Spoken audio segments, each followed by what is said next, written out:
Blessings, guys. This is the first life lesson video of 2022, and I'm in my scrubs. I'm recording this on my break, actually, and I thought that this is the perfect opportunity to speak to you with what's on my heart, uninterrupted. It is March 21st, 2022, and the scriptures that I wanted to bring up for reflection are in 2 Timothy chapter 2, verses 22 to 26. I encourage you to read it and reflect on it and see how the message applies. So what I wanted to share with you is about how new beginnings begin with you. Interestingly, in the theme of twos, the second chapter of my book, Unlocking Your Destiny and Finding Purpose, is titled Bringing Light to the Night. And the book, or the chapter in itself, addresses how things happen in our life, and sometimes we don't realize how past events affect our present mindset and our present decisions that affect our future, and sometimes how things can be hiding in the darkness of our past that we continue to walk in, lest we reflect and allow the light of God and the light of His Word to shine upon those things so that we can be free from them. And have you ever noticed that sometimes you find yourself in a cycle, making the same sort of patterns in the decisions that you make, meeting the same type of people, or falling into the same type of rut or cycle that you can't put your finger on how you got there, or why does this keep happening to you? Like, have you ever asked yourself that?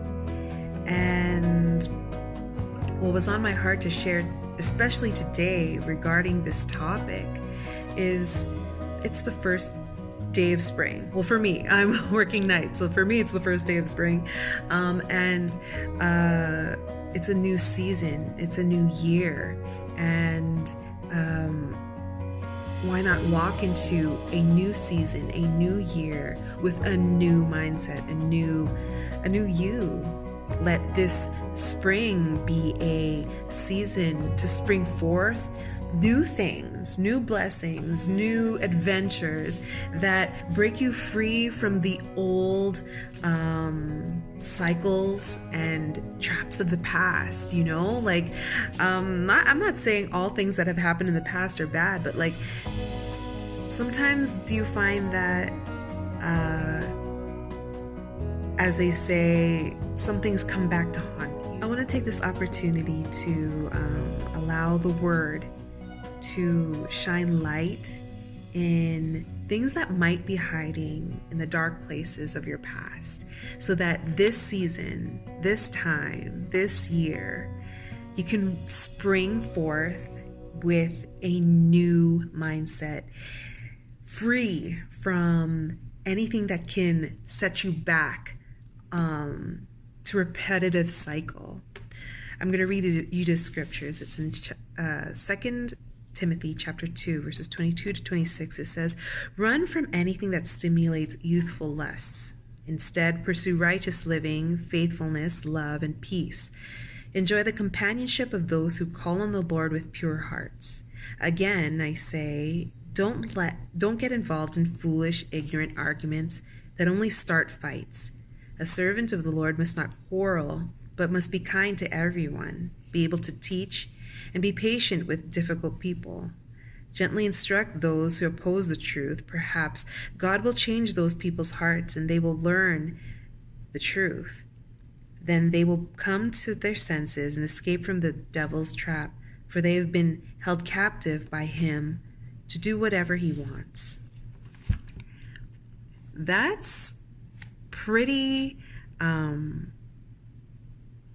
cut and clear. I'm not saying that everything in the past in my past, I'm just gonna testify for me.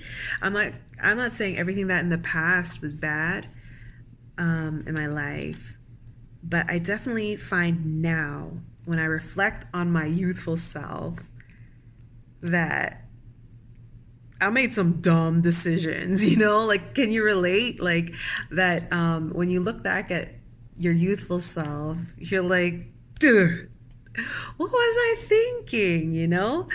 And now, as I reflect on my present self and where I desire to be in the future, I do pursue and have a desire to pursue righteousness, righteous living, faithfulness, love, and peace. Like, who doesn't want that?